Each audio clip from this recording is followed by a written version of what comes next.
Celebrarei a graça e os louvores do Senhor, conforme tudo o que o Senhor nos tem concedido e sua grande bondade para com a casa de Israel.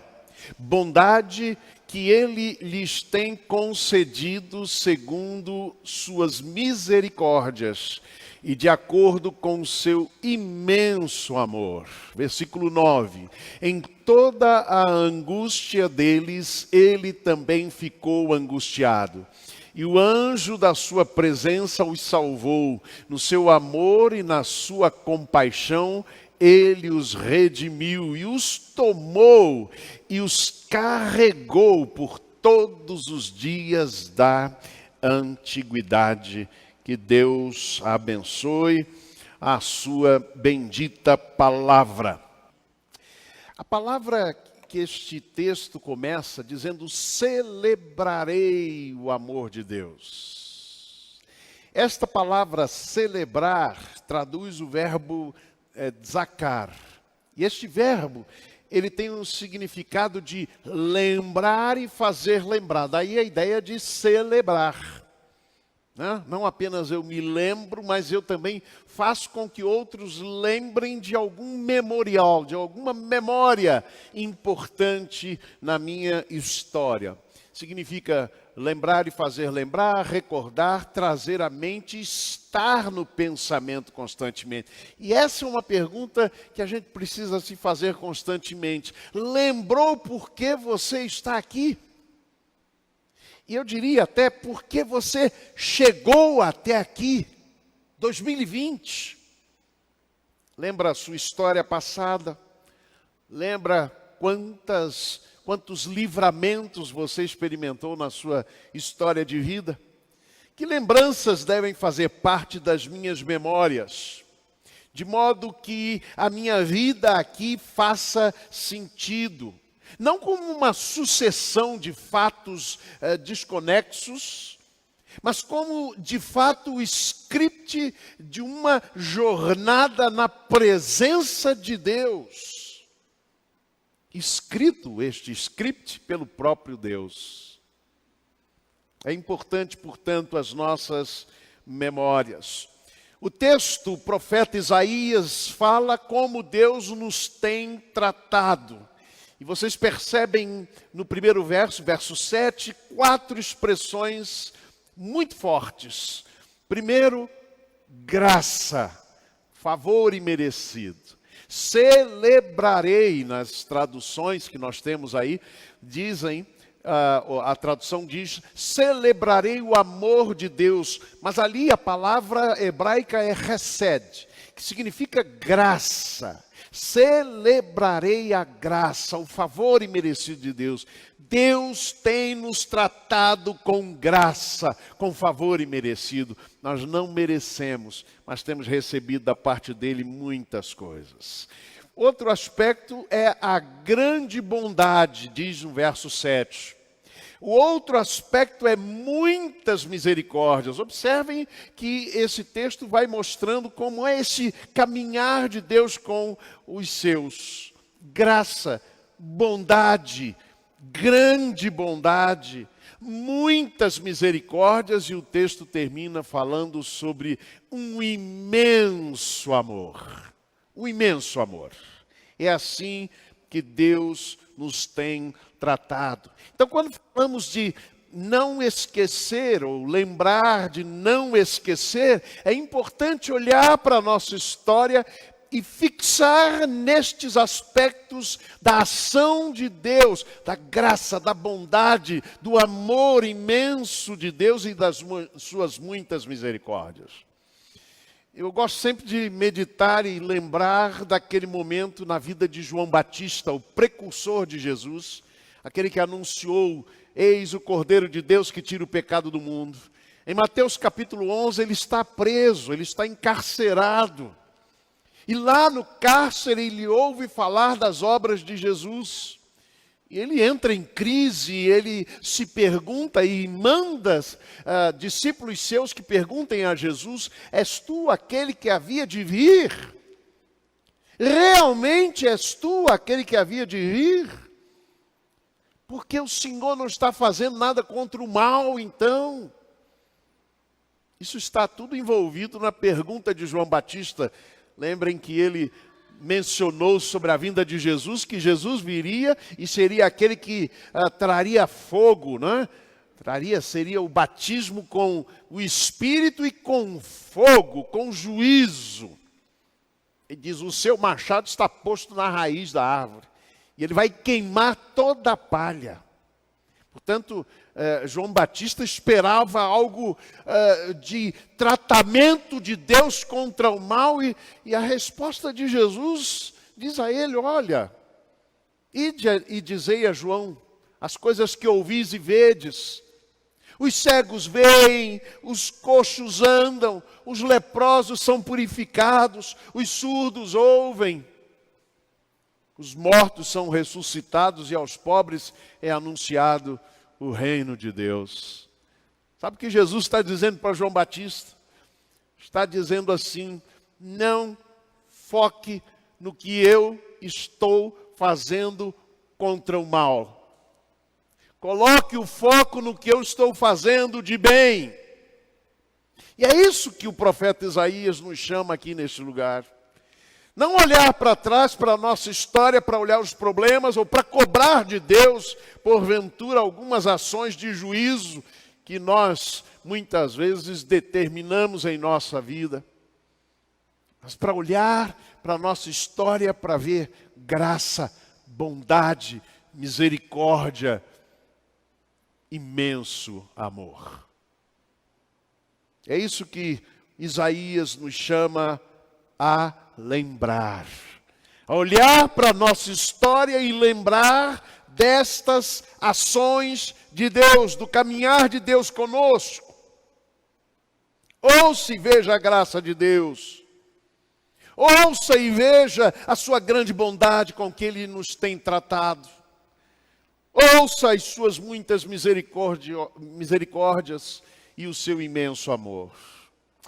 A pergunta que fiz a esse texto é como graça, bondade, misericórdia e amor imenso de Deus se manifestam e têm se manifestado em nossa história de vida.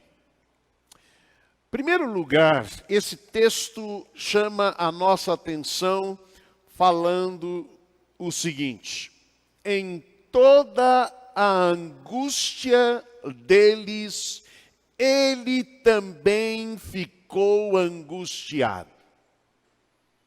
Em toda a angústia deles, ele também ficou angustiado.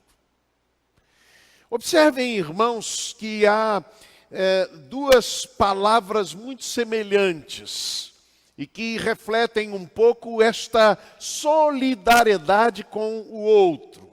A primeira é simpatia. É quando olhamos para alguém que sofre na sua luta, nas suas dificuldades, e nós nos sentimos simpáticos à causa desta pessoa. A segunda palavra é a palavra empatia. Empatia é muito mais do que apenas simpatizar com a causa de alguém.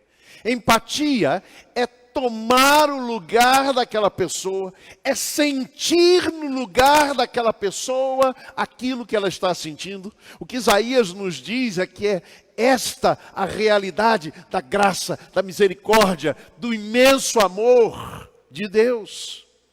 É que Ele não apenas é simpático à nossa dor, mas que Ele toma as nossas dores sobre si. Na sua angústia, Ele também ficou angustiado. Pense nisso, quando você refletir sobre a história de Deus na sua vida, em que nos momentos de dor, Ele sentiu a dor com você. Observem, irmãos, que em segundo lugar, esse texto nos mostra como graça, bondade, misericórdia e amor se manifestam com o anjo da sua presença os salvou. O anjo da sua presença os salvou. A palavra anjo significa mensageiro. Quais são os mensageiros? Eu poderia até dizer quais são as mensagens da presença de Deus na sua vida. Do fato de que Ele não está distante. Nós já vimos que Ele é empático com a nossa dor, Ele sente a nossa angústia quando nós estamos em angústia.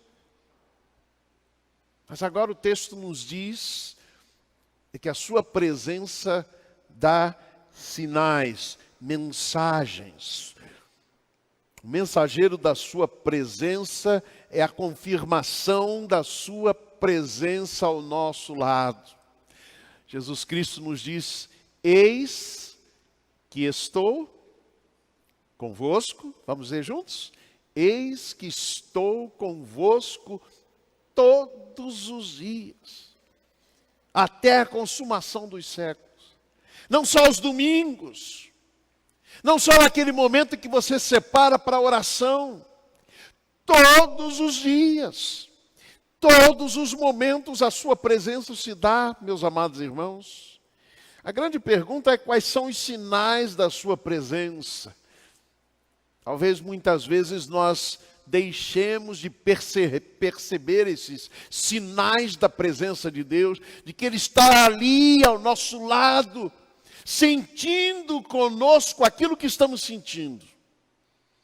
Mas é importante saber ler estes pequenos sinais, às vezes, que Deus dá da sua presença. Eu achei muito significativo o significado da palavra salvar, yachá do hebraico. Essa é uma palavra muito usada no campo de batalha. Dá a ideia de uma guerra, e nessa guerra Deus salva alguém. Mas é interessante porque um outro significado para a palavra é sair vitorioso. Sair vitorioso. O apóstolo Paulo, ao escrever a sua epístola aos Romanos, no capítulo 8, ele vai nos falar que há diversas situações que não podem nos separar do amor de Deus que está em Cristo Jesus. Nem o sofrimento, nem a dor, nem a espada, nem coisa alguma pode nos separar do amor de Deus.